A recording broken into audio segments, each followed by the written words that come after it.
Hello, everyone, and welcome to Clean Energy Connections. My name is Noah Ginsberg. I'm director of the Here Comes Solar program at nonprofit Solar One.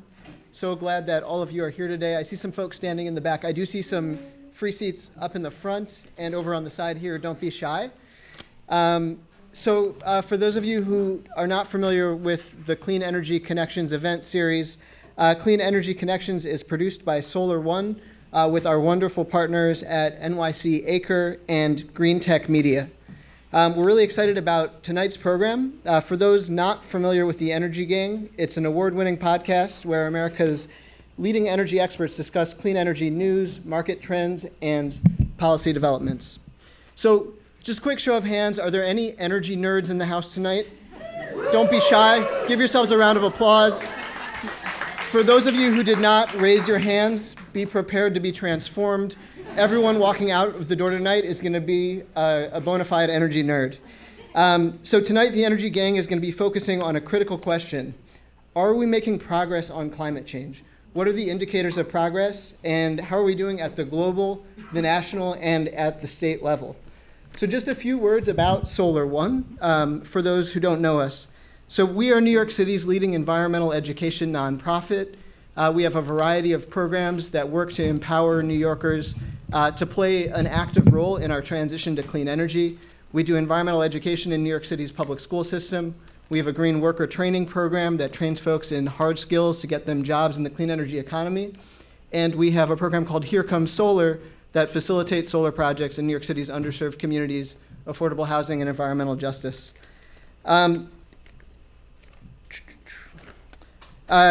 Really want to welcome all of you tonight. For those of you who have been here before, welcome back. For those of you who this is your first Clean Energy Connections event, we hope that you'll come back. We do about 3 or 4 of these a year. I just have a few words on housekeeping. This is going to be a live podcast recording tonight, so please do try to keep the noise to a minimum, clinking of bottles, all that stuff. We appreciate it if you could keep it down a little bit. The Energy Gang is going to be taking some live questions towards the end of the event, so save those burning questions that you have, and then look for someone with a microphone when we get to that part of the evening. So with that, I want to thank you all again for coming out tonight, and I'm going to introduce Pat Sappinsley from NYC Acre, our wonderful longtime partner for Clean Energy Connections. Thanks, Pat. Thank you.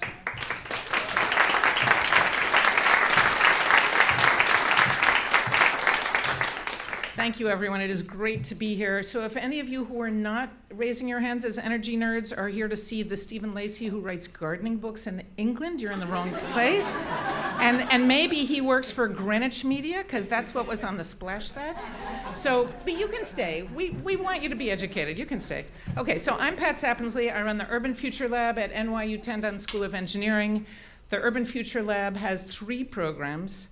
One is the Clean Start program. That's a program where we educate people who want to change careers mid-career to learn about the clean energy industry. And it's taught at night and on weekends, so you can keep your job, learn about the new career. And Joe Silver, are you here? Raise your hand, Joe. Somebody can see Joe if they want to join Clean Start, or you can look on our website, ufl.nyc. Second program we run is the Clean Start program. That's for academic IP out of any of 6 downstate universities. They're all working on clean energy. These are professor-student teams, and we help them to commercialize. And then the biggest program that we run, as Noah said, is the Acre Incubator. The Acre Incubator is full of companies that have market-ready solutions for climate change. They come into our incubator already with top-line revenues, ready to offer their solutions for smart cities, smart grid, it's e-mobility, it's smart buildings, it's control systems for the grid, and we help them to scale up by finding them customers, finding them channel to market partners, finding them venture capital funding, finding them grant dollars. We have a bunch of our companies here in the audience. Raise your hand, companies. Who are you? People, go talk to them. They're wonderful. I saw you from Go Electric. I've seen a few of you. I saw Power Market. Anyway, talk to our companies. There's several of them here. We also, of course, want to do the perfunctory thank yous, which I know you love to hear. NYSERDA funds almost everything we do. NYU also obviously is a gracious funder. BP in the past, Oric, Dakin, who make HVAC units that are energy efficient. And above all, tonight, Lagunitas beer. So a big round of applause for Lagunitas. Okay? And just keep the bottles from making noise, as Noah said. Come up front and fill the seats. I see a few of you still standing up there. Seats, little random seats everywhere. Please sit down, don't be shy. One last thing. These guys always do a free electron. Well, I'm going to steal the show and do my own free electron. Our free electron is that today we got news from New York Community Trust, who I didn't thank earlier, but I want a special shout out to them now. They will be funding 2 years of our competition as of today. So thank you, New York Community Trust.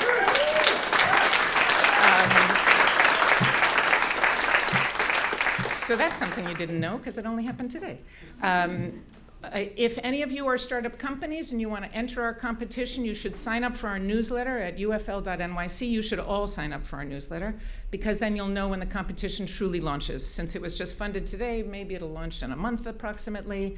We'll be asking for entries sometime in November. They'll be due sometime in December. And then we'll have the pitch competition in February or March. So watch ufl.nyc for that. Okay, now the gang that you came to hear. Stephen Lacey, where's your gang? Come on out. Drum roll. Okay.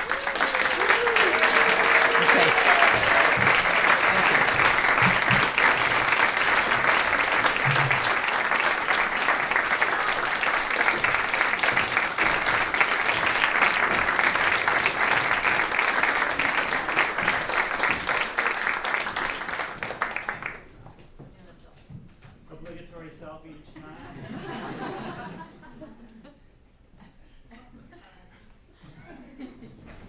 Thank you.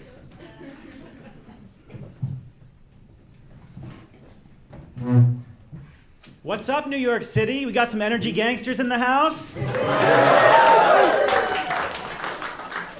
This is the Energy Gang. Debates and discussions on energy, clean tech, and the environment. I'm Stephen Lacey, GTM's editor-in-chief, and we are live in New York City at WNYC's studios in Lower Manhattan. Thank you all for being here. We really appreciate having you here. We are living in some dark, strange times, so you are our people. We appreciate having you around here, supporting us, and coming out here for some good conversation on the craziness that's happening in the world of energy and in the environment. Let me turn to the two people who keep me sane every single week. They've been with me almost every single week for the last 5 years, if you can imagine it. Catherine Hamilton and Jigar Shah, my two co-hosts. Catherine is our policy and politics maven. She's our Iron Lady. She is in Washington, D.C. She's the chair of 38 North Solutions, and she is working hard to advance clean energy and climate solutions in Washington, D.C. during a very dark time. So let's welcome Catherine Hamilton. How are you?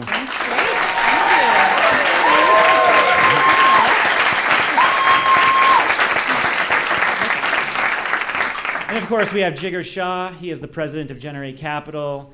He's a successful entrepreneur, investor. He's our business and finance expert and our resident rabble-rouser. How are you, sir? Let's welcome Jigar Shah.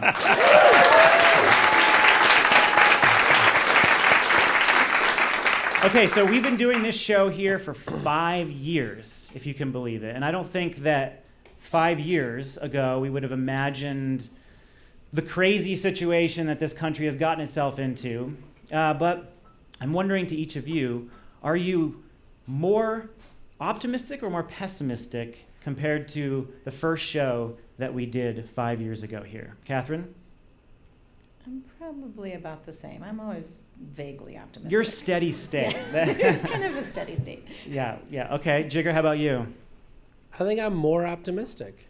We went through the, storm. Everyone thought that the latest presidential election would have dampened our markets, and they've only grown. They've become more vibrant, and people are even more excited about what we do today than they were 2 years ago.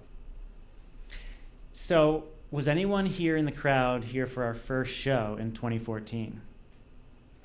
Okay, we got some hands, all right. Has anybody been here for every show that we've done here? Yeah, we got some super fans in the house. All right. Well, thank you. Thank you. Stalwarts. So let's introduce our special guest, someone who I have followed very closely. I admire his journalism and the work that he does understanding climate data and communicating that data. It is Eric Roston. He is the sustainability editor at Bloomberg. Eric, how are you?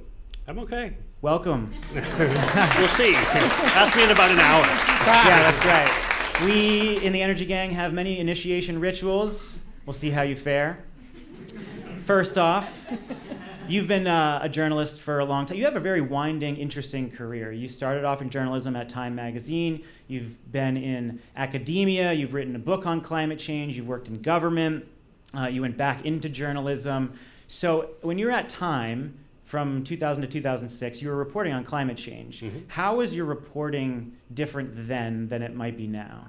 Well, there were magazines and paper, certainly. That comes to mind. There was. Today we have data instead of paper, which is even better than paper because it tells you so much more, and it's like a total cliche. Like, it's ridiculous for someone to get up on a stage and to say that data is important because it's like, it's like oxygen. It's like, imagine a planet without oxygen, and suddenly we have oxygen, we can do interesting journalism. So that is the number one thing that has changed what I do, our ability to tell different kinds of stories. Of course, my wife is in the audience. She's been doing this for actually 20 years, so this was like not lost on, it was no surprise for her and her ilk that we were able to do what we do today. So that's the big one. It was interesting. I was thinking about how George Bush, W. Bush, talked about climate change. And he had two speeches he gave about climate change. One he gave to domestic audiences and he would say that there's so much uncertainty in the science, and so we can't act yet. And abroad, he would say that we need to make sure an international agreement is fair for all countries. So, like, even though we're in this really weird, crass, like post-denial space and climate, it's interesting to look back on how far we've come sort of laterally, I guess. So then I'll ask the optimistic, pessimistic question to you then. Are you more optimistic or more pessimistic given that evolution you described? I think anybody who's optimistic has too small time frames and too small geographies that they're thinking about. If you think about sort of everything, which is civilization and modernity, like, cool, and is that something we want to stick around? And you think about that on the longest possible time scales, it's very difficult to, the most optimistic thing you could probably say is A, we could be wrong, and B, there will be challenges that we haven't seen yet. Indeed. Well, not according to Jigger, he's never wrong. It's all a matter of time frame. Apple will still buy Tesla. That's right. Well, when you're on the board, we'll see if you can make that happen. Before we get started, let's have everyone just bring their mics in slightly. I'm a broken record. I make sure that these guys get the mics every time. This is the closest I'm ever going to be to, like, being in the Bee Gees. Just stay alive. Okay, so the world is a very different place from the world you described early in your journalism career. And that brings us to the theme of the night. Are we making progress? And by what standard? So depending on who you ask and what day you ask, you're going to get wildly different answers. And I'm sure each person brings a completely different perspective on this in this room. So one way of looking at it, democracy is in peril, wages are stagnating, robots are coming to take our jobs, facts don't matter anymore, climate change is here right now, and we aren't even close to addressing it. That's how I feel every morning when I look at Twitter. The other way to look at it is, by almost every metric, the world is getting safer, richer, and more efficient. And every day we're making astounding progress in deploying renewable energy in industrialized countries and getting cleaner energy access to people around the world who need it most in developing countries. So if you're like me, simultaneously you can feel both ways about the world. So I thought it would be fun to tackle this theme. How do we judge progress? And we've talked about this a little bit before the show, and each of us brings different perspectives, and we're going to apply this question to the international, national, and local level here in New York. So once we finish that up, we are going to take a few audience questions as well, and maybe if you want to make your question tied to the theme, maybe tell us what you're optimistic or pessimistic about, and then pose a question to us. Of course, we want to keep questions short. We're probably only going to have time for a few of them, but we definitely want to hear from all of you.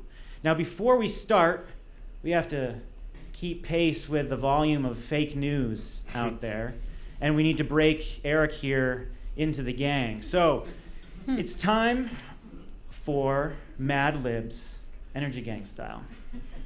I've written a breaking news story for GTM in the form of a Mad Lib, and we're going to see what's happening out there in the world, and we're going to go through, see if we can fill this out and see what we come up with in the world of fake news.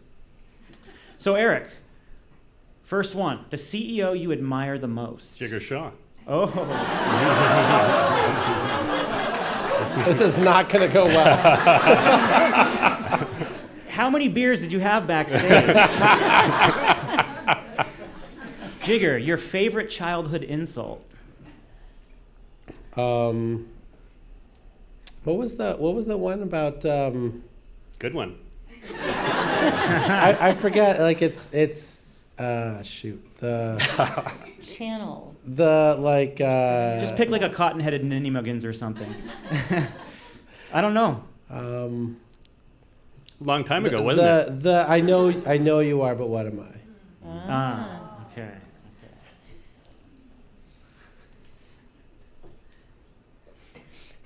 Couldn't get the start of it. Catherine, your least favorite renewable energy source. No. I love all my children horses. the same. I knew you were going to I say know. that. No. Biofuels. Biofuels. Ooh. Sorry. Eric, the gadget you can't live without. A refrigerator. Ooh. Catherine, your least favorite subject in college. Oh, I was really bad at geology. All the rocks look just the same. They were all black and hard.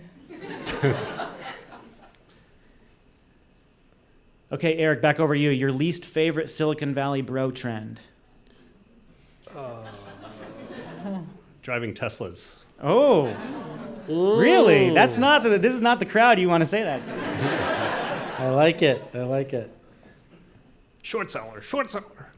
I don't hold. Jigger, your weapon of choice in the zombie apocalypse. Machete. That's a great choice. My wife and I often talk about this, and so we're taking stock of who's going to be on our team in the post-apocalyptic world. I think you've made the cut. Catherine, your favorite drink? Chardonnay. I hope I can read this back. My handwriting is terrible. Jigger, your biggest consumable vice or guilty pleasure? Chocolate almonds from Trader Joe's.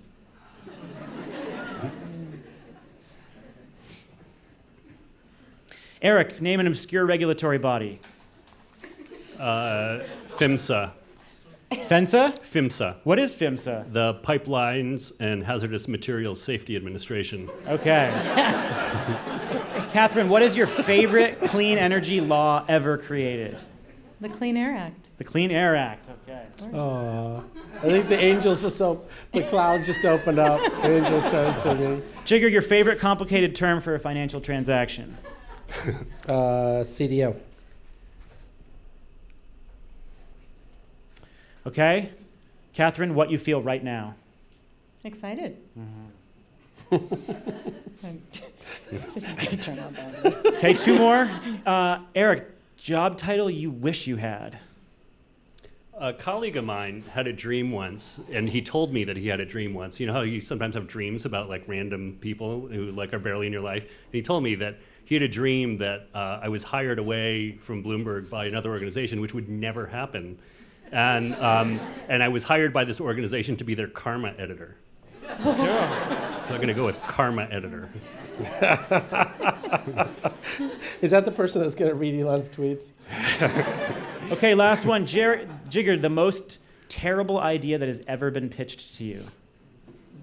Oh, God, there's so many. So I have to say, like, the worst one that I've ever seen is the ones that have the wind turbines in the... Actually, you know what? Let's go with our favorite, solar roadways. Oh, okay. Man, solar freaking roads. All right, let's see what we got here. This is from the pages of GTM. Elon Musk faces another defamation lawsuit after taking to Twitter and calling Jigger Shah, "I know you are, but what am I?" Musk was upset after Shah criticized his new invention, a rocket-propelled, biofuel-powered, magnetized fridge. To clear the air, Elon and Joe Rogan recorded another podcast interview where they discussed geology and driving Teslas. Elon also took out his new machete and waved it around the studio. "Whoa, bro, you're making my noggin hurt," said Rogan. "Take a swig of this Chardonnay and a hit of this... what was your biggest... Oh, and a hit of these chocolate almonds from Trader Joe's." Now, PHMSA is investigating the podcast, saying Musk has violated the Clean Air Act by prematurely telling the public about his plan to engage in collateralized debt obligations for battery storage systems. Musk is now back consulting with the Tesla board, which is excited over Musk's handling of the situation. He announced over Twitter that he's stepping down as karma editor of the Tesla board and pursuing a different company which focuses on solar roadways. That was great. Good job, guys. Good job. All right, so let's get to the topic at hand. Again, are we making progress? So I'm purposely leaving this vague because it's kind of a test. You know, it's a Rorschach test to see how each of you thinks about these issues. Because there are many ways to judge progress. And we had a conversation about what we wanted to discuss, and this was an idea that Jigger came up with, and we all agreed was really good for opening up a wide range of topics. So we're going to start internationally. We've got a historic climate framework, right? But it's pretty weak. Distributed energy is now cheaper than coal in a lot of countries, but global banks are still backing fossil fuels and slow centralized grid projects. China is now the center of the solar and electric vehicle revolution, but emissions around the world are at all-time highs. So how do we simultaneously think about these issues? Jigger, what are the areas first that are making definitive progress on the international level?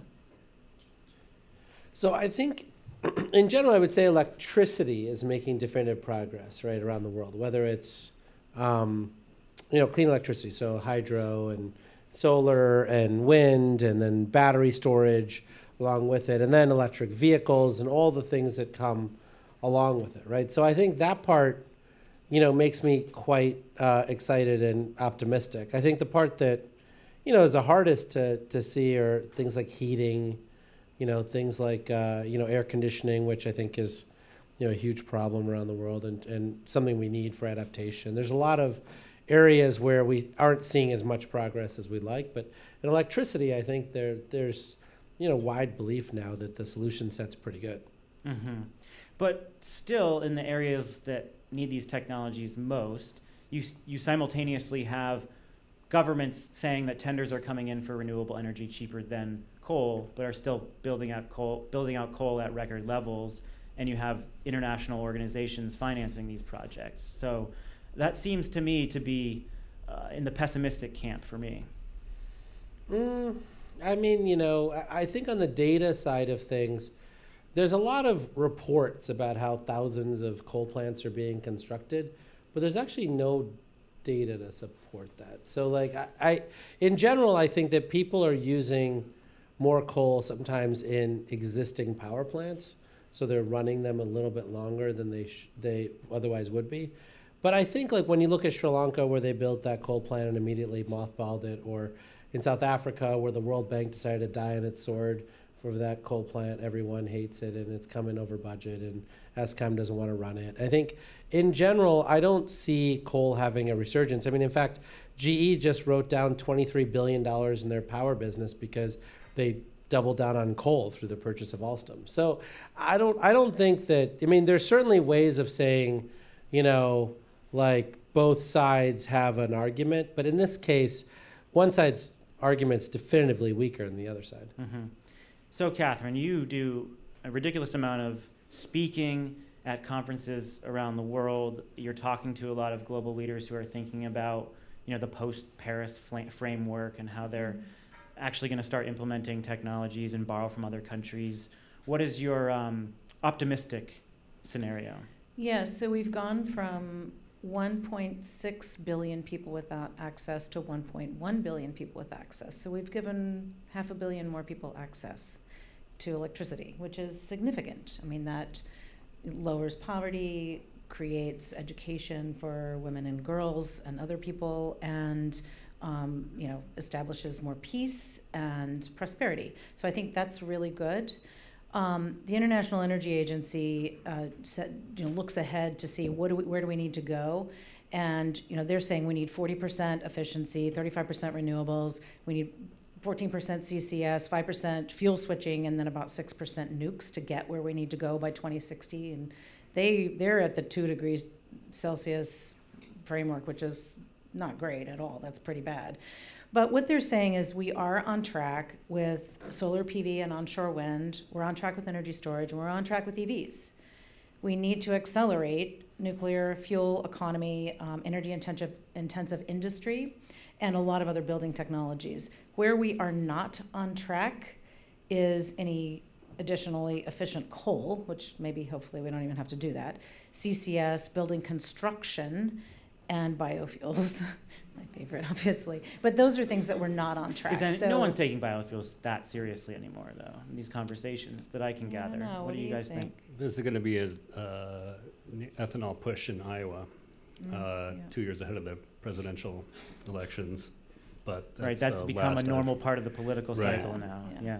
No, I don't think people are taking biofuels seriously. I mean, I think even the aviation industry, which is, you know, now said that by 2020 all incremental emissions have to be offset by, you know, biofuels or other things that they do.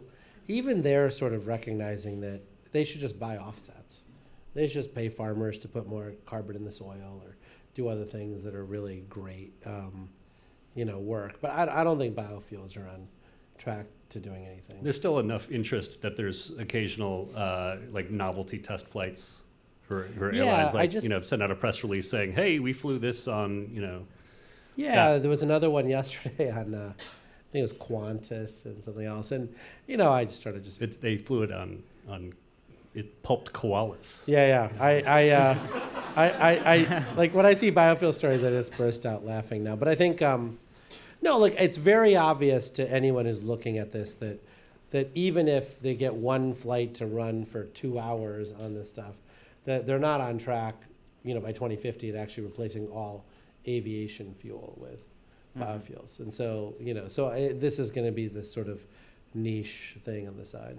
Well, this is kind of the case for optimism. So I can remember in maybe 2012 or 2011, the Rio Plus 20 conference, and I was there talking to a bunch of people and trying to get the lay of the land of what, you know, different representatives of government organizations were thinking about in terms of technology sets. And it was all over the place. You know, no one knew it was going to work necessarily. Wind and solar investments were surging, and people clearly thought that those technologies would dominate. But, like, it was still kind of a crapshoot. No one really knew. And now we're at a point where electrified transportation, wind and solar are extraordinarily cheap. Those three technologies combined with new ways of managing the grid, everyone can kind of agree are a huge part of the solution set. And so once we've agreed on those technology sets, I think there's a lot more clarity in the way that countries are starting to think about moving forward. So that seems to me to be a positive trend.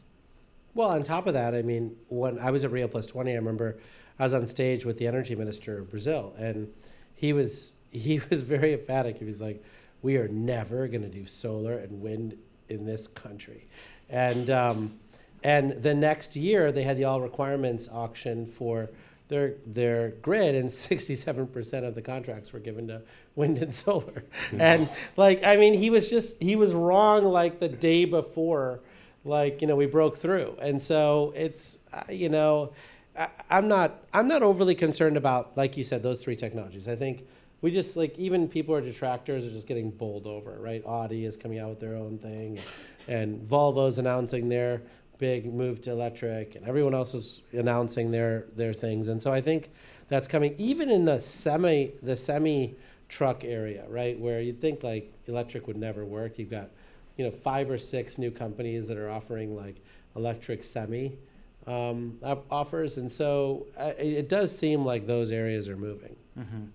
So Eric, you've got an interesting role, and again, you've had a background in research and in journalism. So you spend a lot of time reading papers, immersing yourself in the scenarios that scientists are laying out for us. There's going to be a big pessimistic case for that, but do you glean any optimism from those things that you're reading?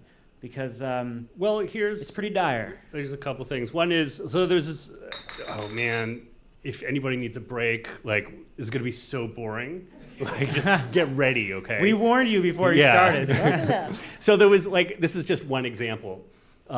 There was a paper that came out last September or so, and this was a paper saying that, well, we talk about climate change in terms of temperature rise above the pre-industrial baseline, but what the heck is the pre-industrial baseline? And they said, well, if you put it here, then it means, well, maybe we have 10 or 15 or 20 more years on the tail end to close to close down what's called the carbon budget, which is the gap between what we are polluting and what we should be polluting.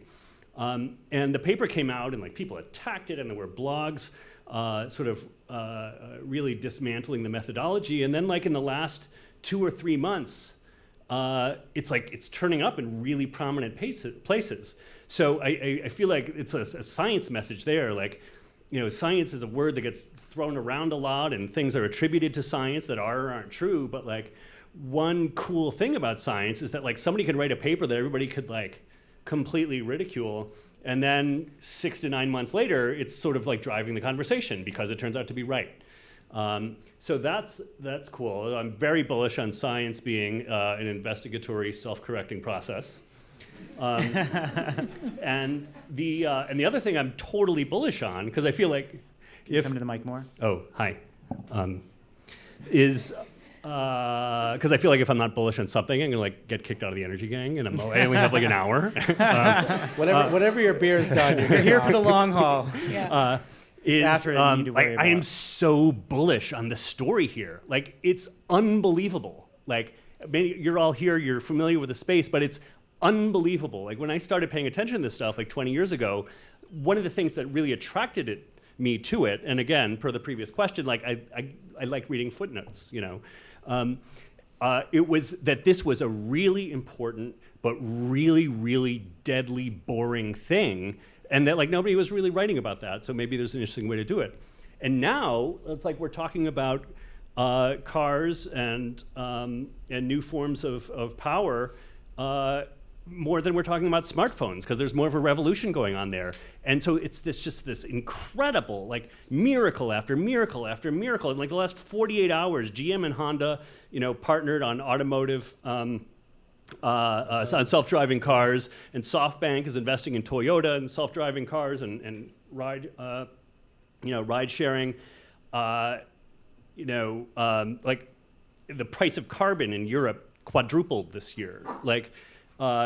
Anywhere you go, you pick a boring thing that no one would have paid attention to 10 years ago, and it's on fire. Now, what's crazier about all these miracles is that they're not moving even close to being, as fast enough as we need them to bring emissions down. So it's it is this just mind-boggling race between this thing that shouldn't be happening in energy technology and this thing that we would like not to be happening sort of everywhere else. So 40% of the energy gang when we record is me reminding people to get closer to their mics. We edit that out. It's post-production. Yep. Can I have you just move the whole thing a little bit closer so that the mic is in front of your face? You don't have to move it closer. Just kind of pull it closer to hi. Yeah, there you go. Hey. Right. Yeah, and you can move it away a Cradle little bit. it. Live with the Energy Gang. Just want to, yeah. Check, check, check. And then you can push it away a little bit more. Today. Just have it right in front of Oh, your just face. come Okay, over hi. there and do it. He's always like, Catherine, your earring is brushing against the mic. Your hair is brushing against the mic. How do you hear it? Your Movember mustache is rubbing against the mic. The listeners will thank us. I don't have to do that again, do I? No, but you should pull it a little bit away from you. Okay. Anybody ever see that clip of Dudley Moore, who was tiny, accepting a Golden Globe, and he just went up and he went.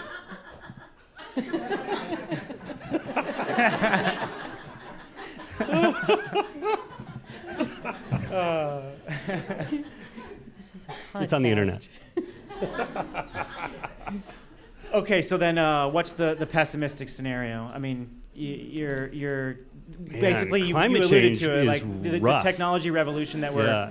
that we are experiencing right now is not nearly enough to hit the 1.5 or 2 degrees C level. Climate change is rough, and we were talking about this before. About I don't want to preempt a question because the questions, of course, weren't shared with us beforehand. But how do people cope? And I ask people that a lot who are close to the scientists and the activists. How do you cope? And my personal thing is gallows humor, and I have a breakdown once or twice a year. But everybody sort of has to understand climate change in their own way, or not. You can. The beauty of this whole topic is if you like cars better than geology, Catherine, then you can get at ultimately the same set of issues through a sort of straw that is in the right milkshake. Paper straw. Paper straw, yeah. Oh, don't get me started on plastic straws. All right, so Catherine, when you go to these meetings, you make these presentations, you talk to world leaders, what leaves you walking away saying shit, we're not even close to doing what we need to do?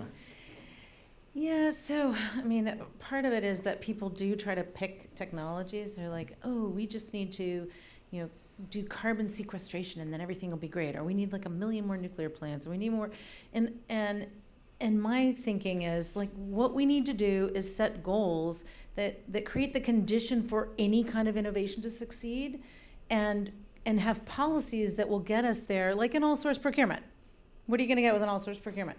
Well, you lay out what you need, what the characteristics, the attributes of whatever it is. Of course, it could include being low carbon, and make sure that you have cost metrics in there too, whatever all the metrics are that you want. But I feel like people get so hooked on having a technology solution that they can't see that they need to create the condition for whatever is going to work, because we need a lot of stuff.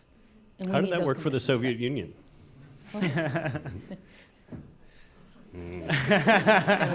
Tough crowd. Tigger, what about you? Well, I spent a lot of time thinking about this for a while when I ran the Carbon War Room. And I regularly found myself in rooms with very wealthy people that had this conversation. It was pretty obvious to all of us that things were going south pretty fast, right? Everybody was talking about, how they were getting their citizenship in New Zealand and what house they were going to buy and what bunker they were building and what their plan was to leave. And, hey, Jerry, don't worry, I'll have a guest house and back for you. And it's gallows humor in one way, but it's very obvious to most of us who have these conversations over beers that things aren't going as fast as one would have prescribed to follow some proper curve down to 1 degree or 2 degrees or whatever. But I think part of what I say to people is that that's always been true, right? I just think people have such short memories. When World War II was happening, right? The New York Times was pro-Hitler for most of like the 10 years before World War II. Germany's really getting cleaned up. It's great how like all this stuff is happening, right? We had all these like white nationalists who were like, well, we don't really care about folks who are getting killed over there or whatever else. And then it wasn't until like, like Pearl Harbor happened that we were like, oh, I guess we're getting into this thing. And then, folks took over Ford Motor Company and made planes and all this other stuff happened. A bunch of people got like drafted into the military and, things happened pretty quickly, right? But like the lead up to World War II was like years before we got involved, right? I just think that when you think about all of the major catastrophes around the world, whether it's the Great Depression or the Civil War in the United States or the bubonic plague or, whatever it is that you talk about, like it feels terrible. Like when you're in that moment, like nothing is ever going to get fixed. It's all a disaster. We might as well just be like writing our goodbyes and, like it's never going to get better. And then what happens is something, right? A Pearl Harbor type moment. Like for me, what I'm working for is like 10%, right? If we can get batteries, like solar, wind, electric cars, clean agriculture, clean water, all of the infrastructure solutions that we talk about, like to sort of a 10% penetration, right? Then when the wartime footing occurs, then the government can get involved and get us to like 90%, right? That's sort of how this works. But if you're at 0.1%, there's not much the government can do, right? Because they're saying, we don't know that you exist, first of all. And second of all, like you're not even registered in our system, right? Like you're not on the GSA schedule. like all that stuff matters, right? Like it really matters that we actually have a trained workforce and that we've had stuff installed for 10, 15 years and that people actually understand how it works and the policy is done. And then when we do have that moment, right, where London gets wiped out because of some crazy hurricane that went up the coast the wrong way, then people are like, oh crap, we should do something about this.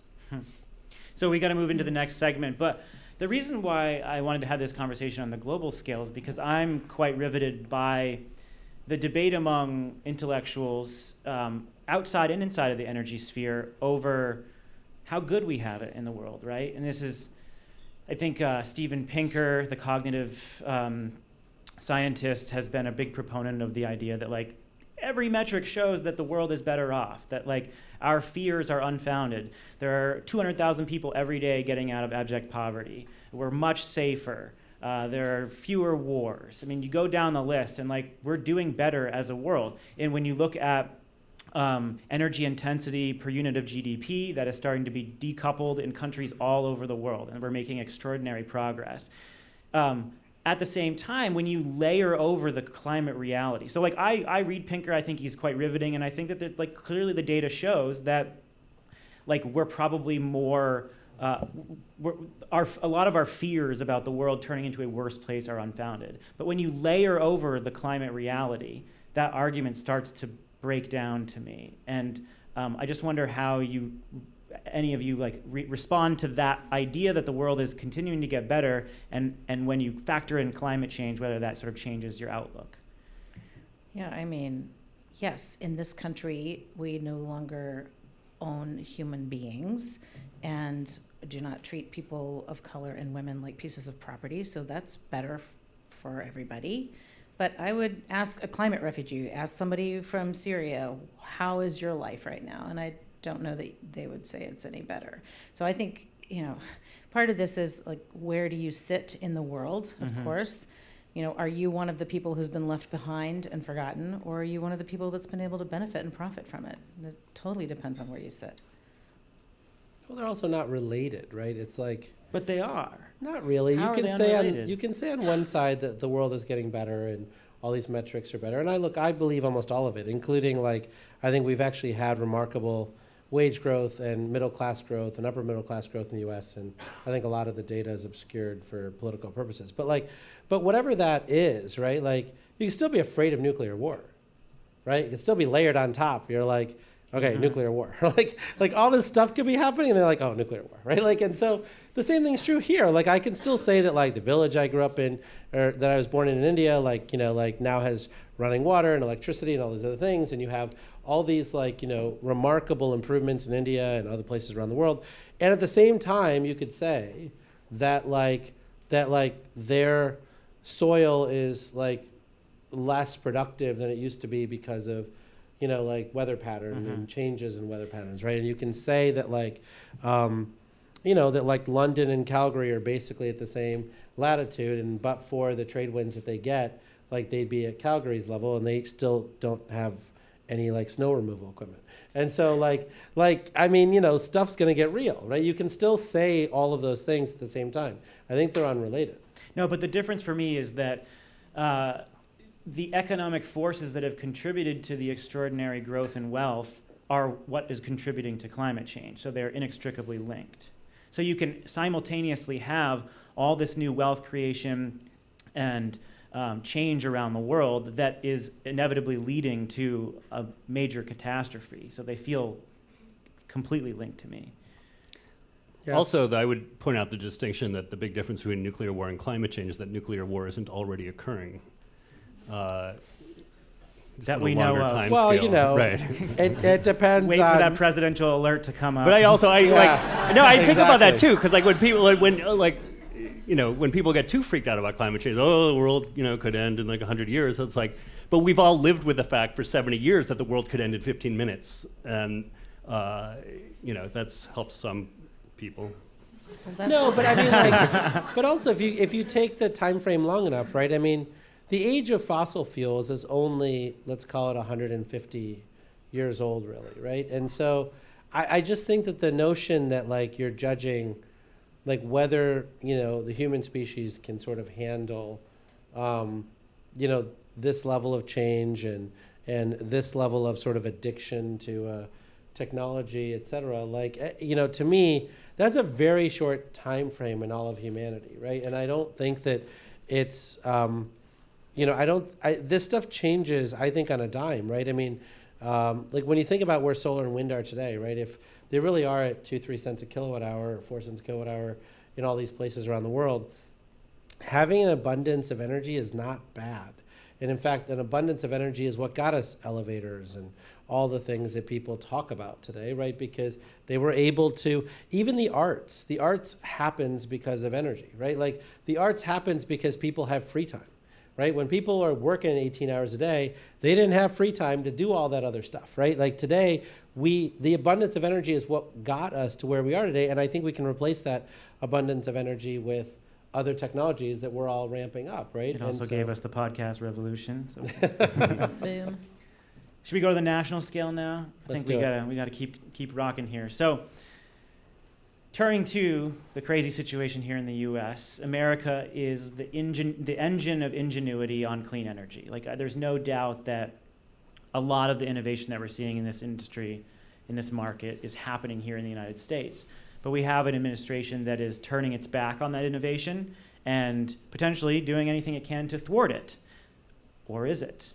We have spent numerous hours on this podcast dissecting the Trump administration, and every time we mention it, Jigger gets really pissed off, and because he thinks that the administration doesn't really matter, you know, that's not really hindering the progress that's being made around the country. And I think Catherine and I feel differently about that. But again, it depends on what your standard is for progress. If we're talking about pollution, rolling back regulations that cause more people to have health problems and more people to die, then we are most definitely moving backward. If we're talking about renewable energy, there's nothing that this administration can do to truly thwart the long-term progress, and we are moving forward. So Catherine, your job is to be an optimist, whether or not you truly feel optimistic or not. Your job is to walk around the halls of Congress, go to state houses, and put forward the most optimistic vision for the clean energy revolution to lawmakers and lobby on behalf of the industry. What's the optimistic case for the political scenario in the United States right now? Yeah, so you're right that the administration is doing a lot of pretty egregious things. And the latest thing is that they've said, well, all these natural disasters and climate change are so bad that it's going to happen anyway, so we're not going to do anything about it. It's like, okay. So I think we need to be worried, and we have to continue to fight, and that's fighting on the legal battles, fighting on the advocacy battles. But there are other pieces of government that we have to keep leaning on, and Congress, of course, being one of them. And I think Congress funded ARPA-E much more. The administration wanted to give it zero, and they funded it significantly, and they just put 120 million into long duration storage projects. So there are research programs that are moving forward. I still hold out hope for FERC, the Federal Energy Regulatory Commission, even though the latest nominee is not good news, because they are an evidence-based agency.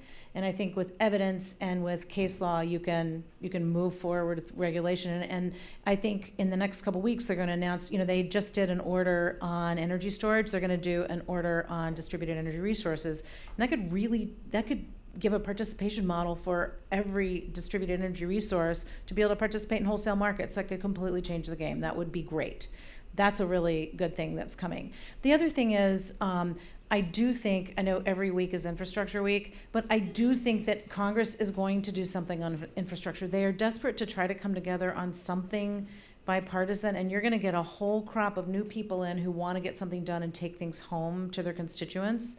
And I think infrastructure, you can do a lot with calling something infrastructure, including resilience, which a lot of people really desperately need. I would say almost every part of the country has been hit with something that requires resilient technologies, with flexible technologies, with renewables, but without calling them climate change necessarily. I mean, I think we can get a lot done in spite of what's happening in the White House. And I think we're going to continue plan will be to just have dump trucks with 90 days of coal supply dropped off to states around the country for resiliency. Absolutely. No, what was interesting about the proposed plan that the White House put forward on when we were seriously talking about infrastructure was that they mentioned some battery storage projects. There was a few interesting stuff related to clean energy in there. And transmission. There are a lot of things you can do with exactly. infrastructure. So you're kind of gearing up for that. Yeah, definitely. I think that poses a really good opportunity after the election.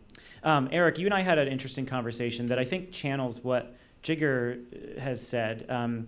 So when we look at actual pollution problems, right? The regulations that this administration is rolling back have real and direct consequences, and that seems to be the biggest impact that this administration is having. Not necessarily the clean energy stuff. It's more like actual pollution that hurts people. Regulation is notoriously slow, and the many different measures that this administration is taking are all across a spectrum of, from a proposal to enactment and everywhere in between. Speaking to what you said about FERC being an evidence-based agency, and what's happening at EPA, which is also an evidence-based agency, is that they're sort of trying to make it not that. And there are these very boring things that are happening that don't get a lot of attention, where they're trying to unwind or remake how the regulatory process treats science. And so what we were talking about with pollution is in the 1990s, there was these landmark studies that for the first time really set in stone that air pollution kills people, that particulate matter, so it's like either tiny bits of soot that are left over from combustion or nitrogen and sulfur compounds, they can cause or inflame cardiovascular diseases. And so we now have 30 years of science. And by sort of stacking a scientific advisory committee and proposing rules, they're not immediately halting the regulations that actually govern point source pollution.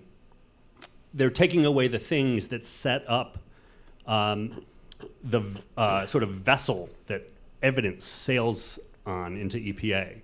And so that's sort of nuanced and technical and boring, but again, air pollution does kill people. Not as many people here as it does in China or India. But that's a sort of old-fashioned topic that will increasingly be in the news. Mm-hmm. Jigger, so we had a somewhat similar conversation last year to try to figure out what is going to happen under the Trump administration. What's your report card, Jigger, when you consider all the elements that we just described? Well, I mean, I think we had this conversation before. I think this is fantastic. Right? I mean, I just think there are so many meatheads in this country. And they give you so much lip service. But it isn't until you've got a guy with an orange face who stands up and says, climate change is not real and I hate all of you, that they actually start doing stuff. I mean, the number of campuses who are like, realizing that they're killing their students by running diesel buses and are saying we should do electric buses is way up. The number of mayors who basically said we were going to do this press release but never followed through, but are finally following through is way up, right? The number of people who are actually doing something instead of issuing press releases to cover their ass because they didn't really want to do anything, right, is way up. And then you've got Bloomberg who's funding all these conferences and all these other people who are doing stuff. And that would have never happened if we didn't have Trump. I don't right? know. That's a counterfactual. We don't know that. No, it is not a counterfactual. Because I remember during the Obama administration, nobody doing crap. Right? No. I remember... The city stuff has been going that's on not for true. at least 5 years. They That's were not talking true. about it a lot. Don't get me wrong. They had great press releases and great chief sustainability officers and fantastic resiliency plans and all sorts of crap. I've But never once in my life seen a great press release. Oh my God. But the number of people who were actually getting contracts based on those press releases, the number of people who were actually being put to work, the number of blue collar jobs that we were filling positions for are way up today. The number of people we're hiring today is higher than it's ever been. And I think it's important. I think it's important that we recognize that that's how this goes. By the way, the same thing happened under George W. Bush. For as much as everyone wants to rail on Trump, Bush was the one who pulled us out of Kyoto. And if it wasn't for Bush pulling us out of Kyoto, Russia would have never signed. Right? Russia would have never signed the Kyoto Protocol if Bush didn't pull us out, and the Kyoto Protocol would have never went into effect. The only reason it went into effect was because Bush pulled out, right? Because the Senate wasn't going to ratify it. So The Clinton administration wouldn't even submit it to the Senate for well, ratification. no, there was a prophylactic vote of 99-1 saying that they would 95-0. never do it, right? And so I just look. I get that everyone is politically charged about a lot of things, right? And they should be. I mean, ripping families apart at the border is not something that I want to be associated with as an American citizen, right? There's lots of things that this administration does that I don't want to be associated with, right? But to suggest for a moment that this government has slowed down our progress in any way, shape, or form is not true. We are surging in almost every single clean tech sector. Yeah, and I think what it has done is it's galvanized people to focus on states and cities and look for alternatives because they know they're not going to get as much done. They can fight, they can have their legal teams fighting, but that had to combine with all of the grassroots forces, all of those people who have solar on their roofs, and say, why would you take this away from me? So I think there's this combination of people now refocusing advocacy efforts in the states and locally, as well as people who are experiencing clean energy and feeling positive and wanting to fight for it. Right. Yeah, I mean, Trump clearly won the presidency because we had the lowest turnout of people to vote and do all these things. People were just phoning it in. They were like, well, I'm sure my neighbor will figure it out and we'll get it done, et cetera. I mean, people are so energized today. The number of people who get involved in, passing SB 100 in California or figuring out how to expand renewable energy in Missouri or Arkansas or Louisiana or Tennessee. All these places have all these people who are super activated because they realize finally that they can't just tweet something out and expect some governor to read it and be like, oh yeah, that's going to happen. They got to actually show up, right? And they're now showing up, and that's great. I think what advocates have shown is that they, time and time again, have brought a strong force to galvanize.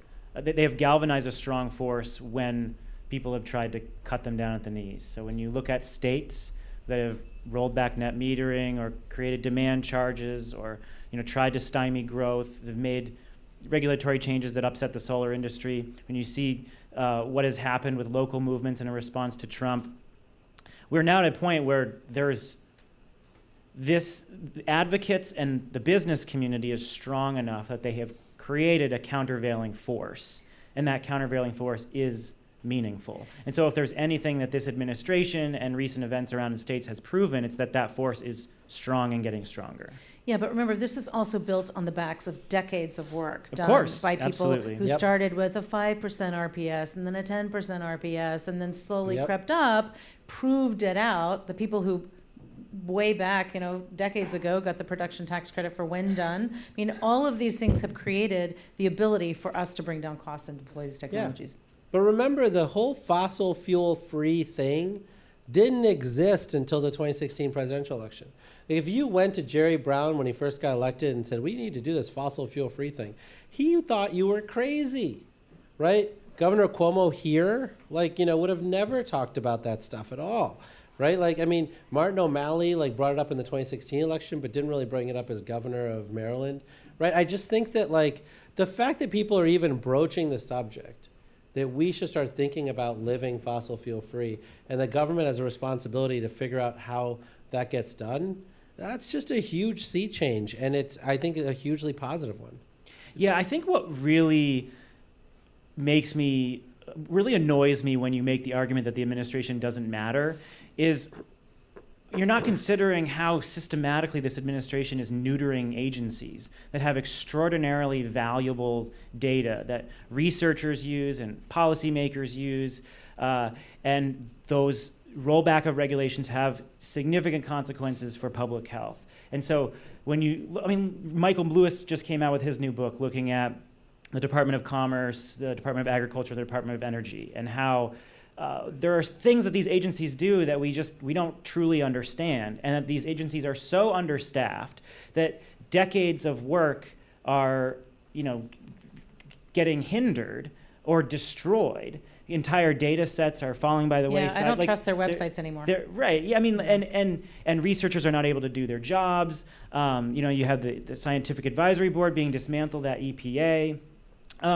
These are really serious consequences that These are the same serious consequences that George W. Bush and Dick Cheney said that they would do, but didn't follow through on. Well, right? That's That's the why administration's doing a damn good job of it. No, but that's why people voted them in. I just think that it's you shouldn't be shocked when someone on stage says that they're going to dismantle these agencies. Then people elect them into office and they dismantle the agencies. You're like, I didn't think you were serious. That would have never, I didn't think you meant anything you said on stage. Well, look, if you actually cared about that stuff, then one, you got to vote if you didn't vote. And two, if that's not enough for you, then you got to go to Michigan and knock on doors, right? And say to people look, why did you stay at home? Why didn't you vote, right? I just think that this party, it's not Trump, right? This party has been saying this since 2000. Right? The entire time when Dick Cheney and Bush were in office, they were trying to undermine science. They were trying to figure out how to undermine the agencies. They didn't, in the end, they weren't successful because they were busy with 9/11 and wars in Iraq and other places, so they just didn't focus on it. But it wasn't this wasn't part of their talking points. This is exactly what it is it's trying to say, right? Yeah. And when George Bush was trying to actually pass the immigration guest worker program, they didn't pass it. They didn't pass an immigration bill because they hated immigrants, right? I just think the notion that you're surprised that this is happening when the whole party for 18 years has been begging for this. They wanted blatantly partisan people to get onto the Supreme Court so that they could do their bidding. They wanted this stuff, and then people voted them into office saying they will be a lot milder when they actually get into office. I would go back further, and I'd recommend the book. It's a few years old now, Dark Money by Jane Mayer of The New Yorker, which lays out in great detail a narrative that includes what Jigger just presented, but also goes back to the mid-'60s. And thinking about, okay, what are they doing? I'm nervous now about the mic. You're good. But, okay. You're perfectly positioned. But one thing about the question is, they're doing this to the agencies, they're neutering this, they're neutering that, is how many people in the room were born after 1965? Because if you were born after 1965, even if you were born in 1965, you were not sentient for Chicago in 1968, or Nixon sending out the National Guard to Ohio, and you've lived this sort of charmed, like, oh, well, Jimmy Carter, he was kind of sad, and then Reagan made everybody happy. And like, what I'm saying is, like, for all of us who are, like, Gen X, like, the band of variability of stuff that we've lived in is very narrow compared to, like, people who lived through World War II, people who live anywhere else in the world. Vietnam.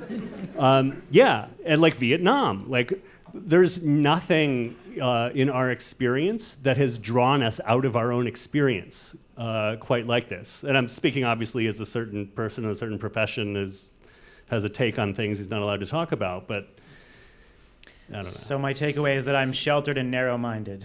No, we all are. No, it's one of those We things all are. where we are living in an outraged society when every single thing that someone might do wrong goes viral on Twitter or on Facebook and whatever else. And I just think that like people are actually very deliberate about what they're trying to do. And they actually are not like hiding what they want to do, right? It's actually very obvious, very clear on what they want to do. And then when they do it, we all get freaked out. We're like, I can't believe they actually went through with it. Like, that's nuts, right? But people do it all the time. Like, Sam Brownback got elected governor of Kansas and then promptly bankrupted the state.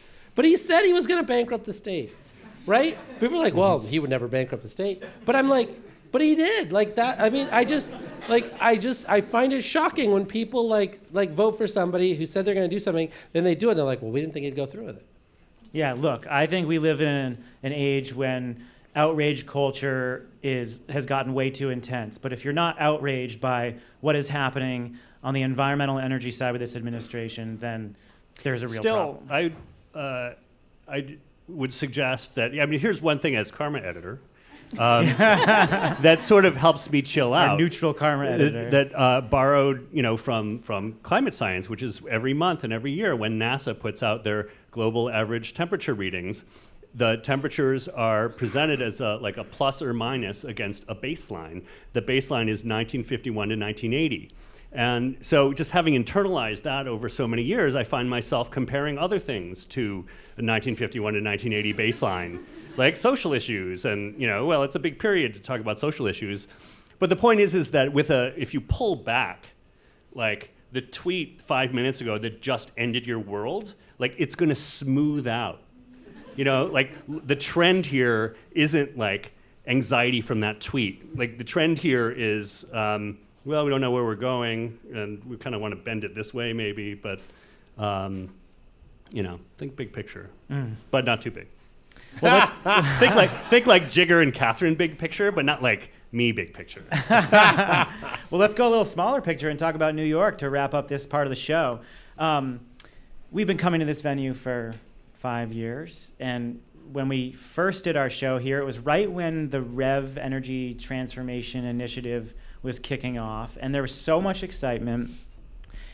Still is a lot of excitement, but 5 years later, the process has definitely been slower and more complicated and more contentious than expected.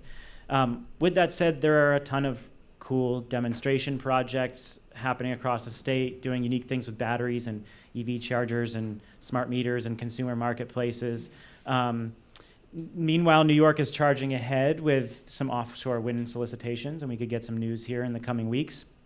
The Urban Future Lab, for example, is supporting dozens of companies that are bringing in hundreds of millions of dollars and supporting some of those REV demonstration projects. So some exciting stuff going on.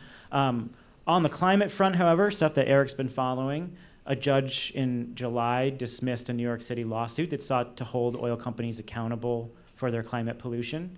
I want to talk a little bit more about that. I'd actually start with you, Eric. You're a local here. You follow a lot what's going on in New York. A lot of the legal stuff, actually. So talk about the legal battles around climate change and the city's divestment plans first. We'll tackle that and then talk about REV and electricity market transformation. Your thoughts on progress and setbacks in those areas? Because these are really interesting legal cases that could have national consequences very quickly if one breaks through. The judges are not agreeing that they're interesting generally. Right. The New York suit was dismissed. There was a San Francisco suit that was dismissed trying to sue oil companies for damages that are expected to occur so that cities can pay for resilience and sustainability measures. One thing that's interesting is is the sort of the Democrats and the left are kind of, they're not entirely sure what to do almost, I would say. At the beginning of the year in January, the mayor and comptroller of New York City appeared together with Bill McKibben, the founder of 350.org and writer and activist. And I think Naomi Klein was there, and they announced this lawsuit that 6 months later was dismissed. And they also announced that they were divesting the city pension funds from fossil fuels. And it's this really interesting juxtaposition of like politics and finance and law, and they're all sort of like entangled. Like, well, these are pensions. People have to retire on this stuff. So are they making this decision because it's a political way to get out of fossil fuels, or because it's going to make their pensioners more wealthy? It's this uneasy marriage of divestment and lawsuits and political ambition. I think it's being worked out here in New York and in other places. And then by contrast, this just 2 or 3 weeks earlier, the comptroller of New York State announced a much more modest divestment initiative. So even within New York City, New York State, you have everybo's trying to think about it, and they're even reaching for the same word, divestment, which we don't have enough time to really unpack. But at least they're experimenting, like I guess. Yeah. No, the funny thing about the pension, well, it's not that funny actually, of the pension fund divestment is that if they had divested when everyone told them to divest, they'd be something like $12 billion richer. They've lost over $19,000 per pensioner. I spent the day asking tons of people about this, and we had a story today. Bloomberg News had a story today about Norway, and Norway would have made like $38 billion more for their sovereign wealth fund if they'd not invested in fossil fuels for the last 10 years. And Right. there was a similar study that came out today by basically a sustainability promotion group. And I think that's true. It can be true. But my experience with these kinds of studies is that you really have to look at the methodology to see. You like and you your can't- footnotes. no, but it is true. I mean, the Carbon Tracker put out this report, let's call it 5-6 years ago, laying out the entire thesis, right? The Bank of England governor has actually said that it was true and has encouraged people to divest, not because of the moral reasons, but just because of the fact that it was a bad investment, because Right. they weren't going to be able to drill it all out of the ground and whatever, right? And so, like, it does feel like the people who run the pension funds in New York were not really reading the memos out of like London and the Carbon Tracker stuff, and went a little too long in their ownership. Mm-hmm. So what influence has New York had on the divestment movement? New York pension funds? I think it's too soon to tell because it's an experiment they're running here, and it's an experiment that is almost unreplicable because, when you look at New York State and New York City alone, well, the comptroller of New York State is the sole fiduciary of the state pension funds, which means whatever he wants in it and thinks is going to be responsible goes in there. There are 5 separate New York City pension funds, and they're each governed by a board of trustees. So you can see why the mayor and the comptroller of New York City would need to have like a splashy press conference with Bill McKibben, because they're not making decisions by themselves. They're working with boards, and so they need to go back to these boards that they want to encourage to divest, with political capital, to spend. Please keep in mind that Eric Roston is not a financial advisor. Yeah. Catherine, so let's My go wife over is in the audience. Let's go over to the REV stuff. You have been talking to a lot of businesses involved in REV, and you've asked them about what this process, what kind of impact this process has had on the way they think about building their service offerings and companies in the state. Tell us about it. Yeah, so 5 years ago, we had Audrey Zibelman here, who was the inventor of the REV, and I was like, I totally drank the juice. And then for the last 5 years, it's been like crawling across broken glass. I mean, just filing after filing after filing and not knowing what all the different utilities are doing and this program and that program. So Yeah, just for those of you who don't know, Catherine is not just watching this from afar. I mean, she is like I'm filing filing. tons and tons I'm not of a stuff. lawyer so, either. Yeah. Don't tell anybody that. So I went to some of the people that I work with, that I write filings for, and that, we have coalitions. And I said, well, like, really, tell me, how has it been for you? Like, what has it done for your business? And they said, look, New York's made a lot of progress and over the last 5 years, and they've really laid the foundation for a cleaner, efficient future. And that is for sure. And they said, it's really going to take maybe 3 to 5 more years for it to be fully realized, but a lot of good things have happened. Every utility has a dynamic load management program. Those are continuing to grow.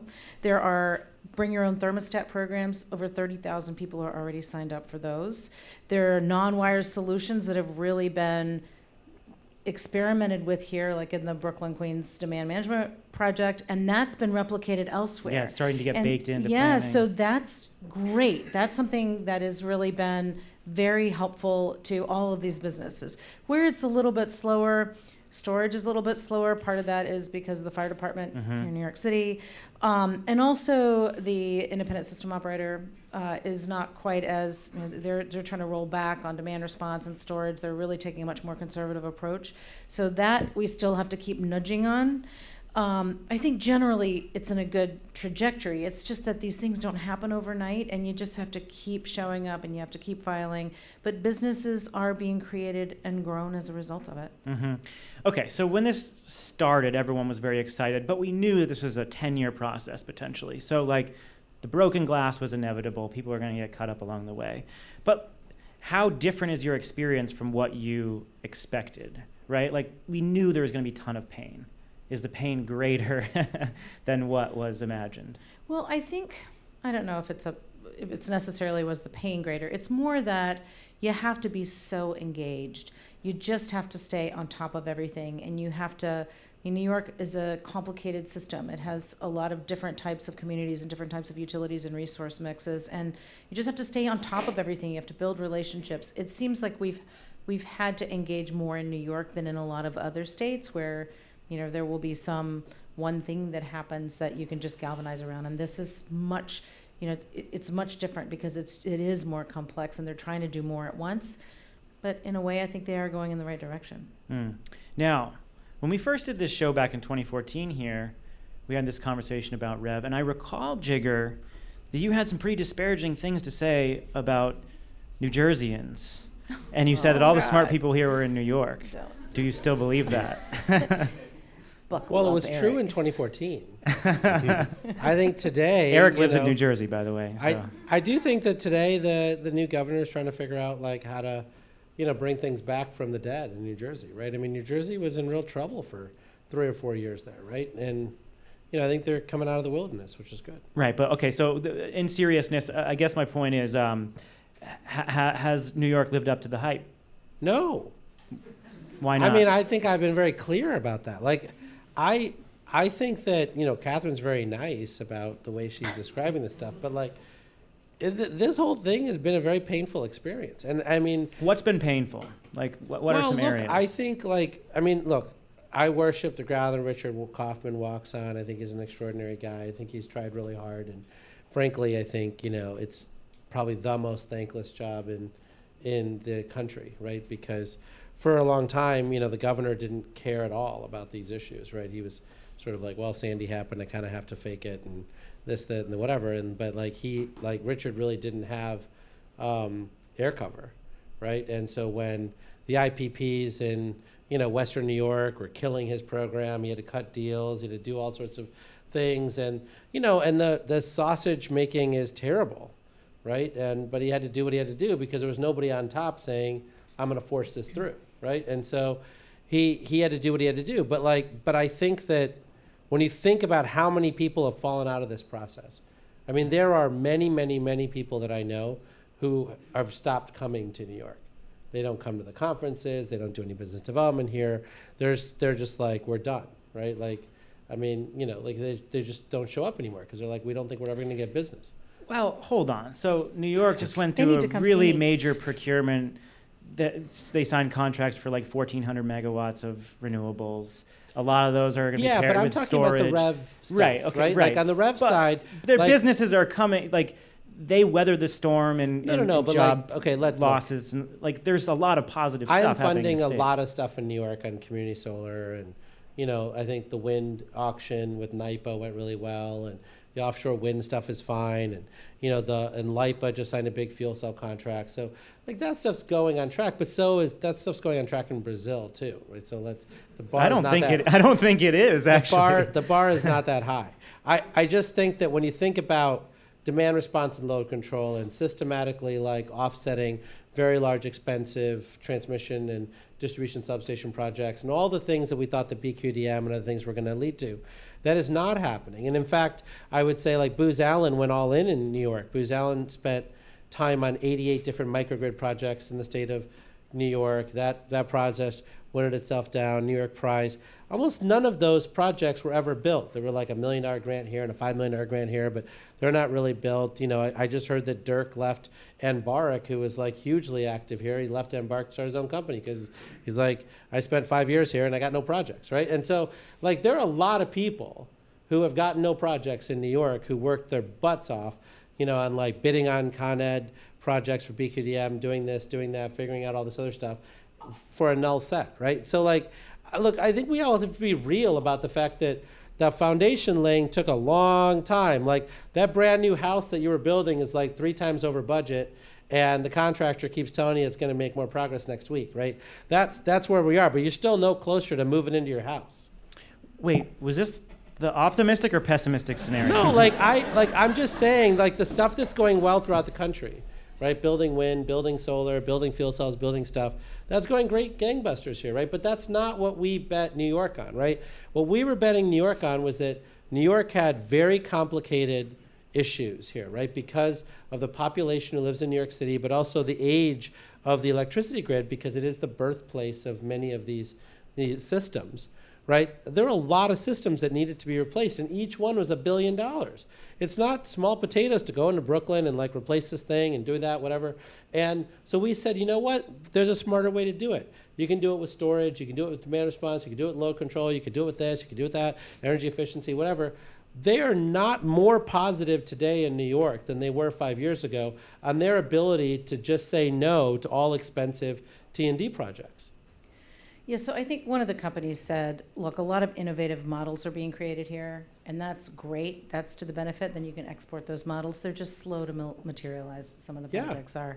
And I think that's the nature of how they set this up and how they're moving forward. But from the companies that I talk to, they feel like they're on a good trajectory. They're staying here. They're building businesses here. Yeah, and local startups are playing an important role in many of the demonstration projects, and so there's an ecosystem working within the REV model that could potentially produce some results. But we're only halfway through this thing, right? I mean, this is a long slog. Well, let's talk about like the positive scenario, right? So New York had a really successful solicitation of large-scale renewables.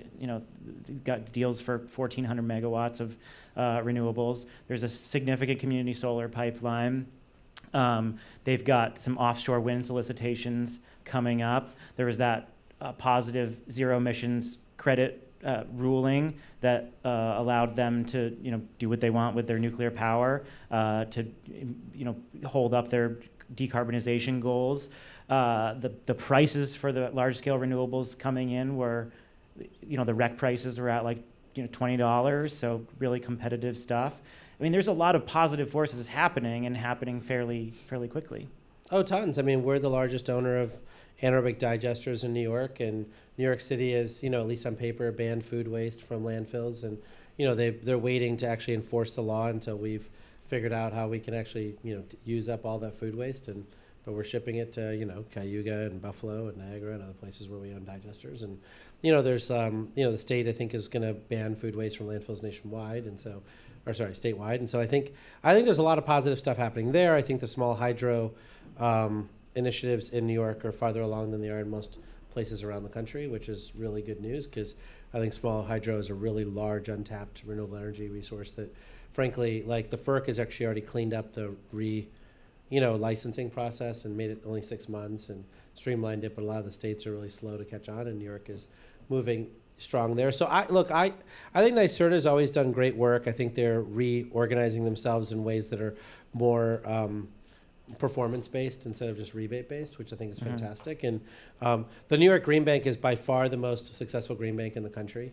And so I think they have now put forward the definitive model that, the Green Bank Association is now trying to replicate across the country. And so the New York Green Bank, I think, has a lot to teach people around the country. So there's a lot of good stuff happening in New York, but I'm just saying, the big promise of REV, I think, has, not made a lot of people rich. Any final thoughts on New York? Should we turn to our listeners now and see if we got some questions from the audience? All right, let's get those roving mics going. I think we probably only have time for a couple of questions. So I saw a hand in the back there. Yeah, let's go back there. Let's wait till we get the mics here. So.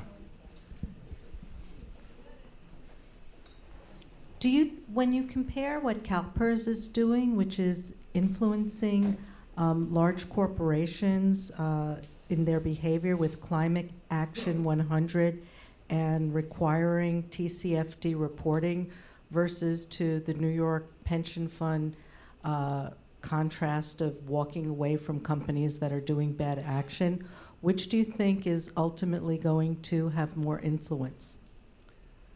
It's sort of all hands on deck, if I'm reading the sort of, the advocates on the left correctly, and so there was an interesting Jeremy Grantham. Everybody may know who Jeremy Grantham is, the famous British investor who late in life has really gotten a fire for climate change. He wrote an interesting piece this summer about divestment and looking at episodes of divestment all through, whatever the last several decades, and came to the conclusion that they don't move the needle. So things like that come out, and we've been watching CalPERS, the California State Pension Agency, for many years has been a leader in using its shareholder authority to try to pressure companies to behave better. And it's hard to count that, I guess, is what I'm struggling for, is those things have become expected and productive if they're telling me the truth in ways that they weren't when they first started maybe 10 years ago. So it's very common, and you see the scale sort of rising with the pension funds coming in and the big companies and the big private asset managers. But I guess it's not clear where the tipping point is, too. It's that's helpful, and everybody's helping, but nobody knows where the tipping point is, so they just kind of keep on doing the same thing. I hope that helps. I saw this gentleman have his hand half up for a while. Eric, you mentioned that you're optimistic about self-driving cars. And I'd say, I believe you mentioned that. Yeah. Regardless, so you guys can all answer the question, but I'm pretty pessimistic about self-driving cars, that you're going to be sitting in the back of the seat within the near future, but even further along from a climate change perspective. I can only imagine that it's going to make me more comfortable to sit in the car for a lot longer, which is pretty counterproductive for climate change. I'd be happy to sit in a self-driving car back to Boston, for a commute maybe. So I was wondering what you guys' thoughts are on that. Yeah, I've got a lot of thoughts. I think there's a huge number of really interesting questions about self-driving cars, particularly like traffic. How's this going to help traffic? And you identified some interesting questions. I think actually it took me a second because what I was trying to express was I'm agnostic about, I think car technologies are super interesting right now. And I think that was more of my point, was I cut it up and I read the news in the morning, and I can't believe everything is happening so quickly. What it looks like in 20 years, I don't know, and I don't even have a vote. Yeah, I mean, it's commonly said that technology is neutral, right? It's what you do with it. And so I think it all depends on how we plan around self-driving cars. Clearly, if you look at the experience of Uber and Lyft in major cities, particularly in New York, it's caused more congestion. There are more cars on the road. So there are very clear knock-on effects of rolling out this type of technology on roads, particularly when you can commute far distances and sleep in your car or work in your car, or if you don't want to leave your meeting and you can just make that car drive around the block over and over again until you're ready to go. Very clearly, we're going to have congestion issues that we need to deal with. But I'm a believer that you can deal with those things through pricing and better planning. And so if you have tools like congestion pricing, I think you can start to solve a lot of those challenges with self-driving cars. On the environmental side, clearly they need to be electric, and I think most of the companies experimenting and trying to deploy these cars recognize that and are talking about how to create electric self-driving fleets. And so I'm confident that that piece will get solved because most folks are talking about the environmental impact. For me, it's congestion and how you deal with it. I think of it as an incredible powerful tool for people who can't drive and people who don't have the ability to, people with disabilities. I think it could really help people like that to be able to manage their lives. Yeah. So I see that positive. Jigger, any thoughts on self-driving cars? No, I think it's great, and I think there has to. You never know. I think you're. The one thing that people rag on all the time in the United States is how we don't have like maglev trains and mass transit and all that stuff, and I think people don't recognize how low our density is in the United States compared to the countries around the world that we're trying to like compare ourselves to. The beauty of self-driving cars is it will just create virtual bus lines and virtual sort of mass transit overnight. So I think that part's fantastic. And, one of the things that I think is a huge crisis in this country that people don't want to talk about is the cost of getting to work. I think, it's a horrible thing, right? I mean, people in this country need cars to get to work, and they get preyed upon by used car dealerships and all this other stuff. And I think if you can get rid of that and they just have self-driving cars, take people to work and all that other stuff, I think it's gonna be great. And then for the rest of us, they should just tax the crap out of it, right? There should be a tax of 40 cents a mile on that stuff to be able to make sure that we can pay for all this infrastructure that we currently can't pay for. Right. And to try to limit vehicle miles traveled. Yeah, pricing will be a big factor in the sustainable rollout of the vehicles. I think what worries me is that you will see lines of autonomous cars circumventing public transportation. And what that does is make public transportation for people who can't afford self-driving cars more expensive. You have fewer people, it disrupts public transit agencies. You create disparities among people who can afford to use a line service versus public transit. And I think that there are some equity and cost issues involved when you start to disrupt public transit agencies. And so you could do that very quickly, and there could be some negative consequences there as well. Although certainly plenty of convenience for folks who are actually using the service. One more question. We have a question over here. Just want to ask sort of an optimistic question. Going back to what Jigger mentioned at the top of the show, despite an unfriendly administration, we've seen clean tech business, and technology march on. Wanted to get a sense from the four of you, is there, within clean tech, is there sort of a subsector that you see as not getting as much attention and investment maybe as it deserves in terms of the climate impact or environmental impact it can make? That's a great question. Jigger, do you want to take that one first? Sure. Since you're evaluating a lot of portfolios of technology. We are definitely evaluating a lot of bad ideas. No, Not no, solar roadways. Yeah, exactly. No, so in general, the thing that makes me most positive is all the ideas I see in waste. It's just shocking to me how much embedded energy and is in the stuff we throw away, and then we just expect to bury it. Of course, there's no air, and it doesn't really decompose. And even those compostable knives and stuff, they actually need to be at 158 degrees and then decomposed, and they never do, and so they're just garbage. But I see so many business models now around taking sugar bagasse and turning it into pulp fiber for making it into paper, or taking a lot of mixed use trash and actually turning into pellets that then replace met coal for cement kilns and steel mills, or let's think of what else I've seen recently that's been interesting. But there's a lot of stuff out there where people have figured out how to use enzymes and other things to really get back to the circular economy stuff that people have been talking about for a while. And that just gives me a ton of hope, because I think there's just a huge, huge, huge opportunity there. Anybody else have any thoughts? I think one place that is untapped that we have so much more to do on is energy efficiency. I mean, we just got to squeeze it out, and we haven't done it because there's a lot of really cool stuff out there, energy management systems, distributed energy resources, but we got to really double down on energy efficiency. Yeah, I mean, you're absolutely right. I think the innovative stuff in energy efficiency revolves around how you measure and track and sell efficiency. And for so long, the industry has been bogged down by complicated modeling and wishing and hoping and not necessarily seeing the results that are claimed. And, there are a lot of efficiency advocates who are really excited about the progress, and they rate states about how well they're doing in energy efficiency, but those rankings are just based on theoretical policy. They're not based on performance. And efficiency has a performance problem, and it is the key solution.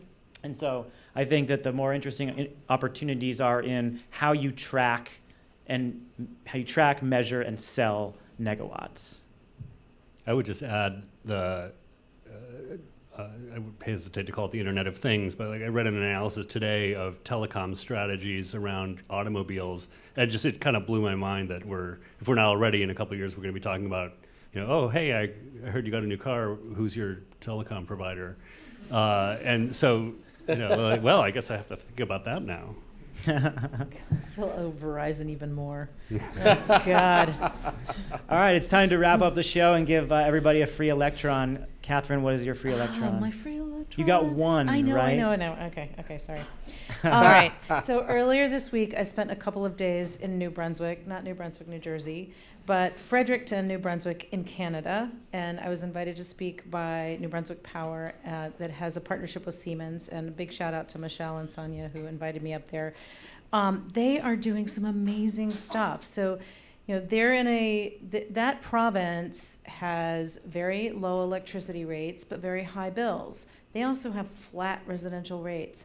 And they're trying to figure out how on earth are we going to get to reduce our emissions 30% by 2030, and what kinds of creative things can we come up with? And they're really trying to think outside the box. So NB Power has teamed up with Siemens to try to really say, let's just put everything on the table.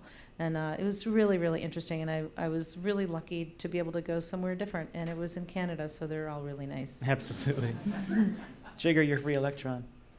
Yes, I gave a little bit of it away earlier, but I think there's over 80,000 non-powered dams in the U.S., and then even more that had slight amounts of power on it, installed sort of in 1918 or 1935 or whatever. And I think that the thing that I've been most impressed by was 2 or 3 weeks ago, Eagle Creek got sold for hundreds of millions of dollars to one of the pension funds in Canada. And a lot of the sort of diaspora of Eagle Creek are going after all these smaller dams. And so I think there's going to be this huge gold rush of dam repowerings in the country. And it's the same thing that we've seen over and over again. This technology has been deployed for over 20 years in Eastern Europe, UK, other places. It's coming for the first time to the US. It's that old NBC slogan, right? If you haven't seen it, it's new to you. I remember there was an analysis 8 or 9 years ago out of Idaho showing that there were 1,800 dams around the country that could theoretically support power generation that are that don't have powerhouses on them. And so there's a lot of potential in this country. Yep. Eric, your free electron. So notebooks are mostly filled up with sort of clever and interesting things that other people say. And the structure of your moderation here, going from global to national to local, reminded me of something that an environmental consultant I know, Greg Love, told me a couple weeks ago, which is you can sort of unify those personal, individual, local, national, and international things by focusing on cars, cattle, and coal. And obviously, a lot of the cleverness there being in the alliteration. But I don't know. That's how all energy policy should be formed. But there was something in trying to think about all right, well, we talked about global and local and national. How do you unify those things down to the individual level? That's not a bad way to set your own personal metrics and try to weigh them against metrics larger than yourself. Mm. So since we were talking about energy efficiency, it sparked a story that someone sent me on Twitter yesterday, a couple days ago, showing that in my great city of Boston, Massachusetts, where we have a crazy building boom, 1 in 5 new buildings are in the bottom 50% of energy efficiency. Like, that is abhorrent. It is so shameful. And the type of building that we're building around Boston, they're just these soul-sucking, horrible buildings. They look terrible. They're built for, extremely rich white people. They look like shopping malls. I mean, it's just really sad to see what is happening with all the new builds in the city. And on top of it, the energy performance is abysmal. And there are a few buildings that have just been built, one right downtown in the financial district that is less efficient than 95% of other buildings of its size. I mean, and Boston really prides itself on establishing strong climate goals, on having a climate action plan. We are a city like New York that is seriously, yeah, exactly, seriously under threat from rising sea levels, and we've already seen some pretty, major impacts with nor'easters in this last winter, where that we're getting flooded out in our subways, and the seaport is getting flooded out. And so the idea that we can build these buildings today with that type of energy performance is just really shameful. And so I guess that's my real pessimistic story of the evening. But I just hope that I think the positive side of the story is that we now have building energy ordinances that allow us access to this data, so we know what's happening.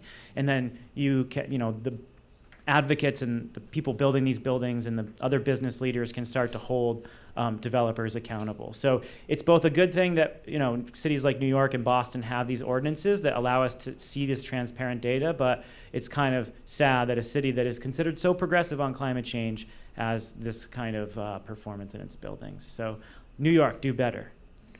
And with that, this is the Energy Gang. Thanks everyone for being here. We had so much fun. Catherine Hamilton, Jigar Shah, Eric Roston.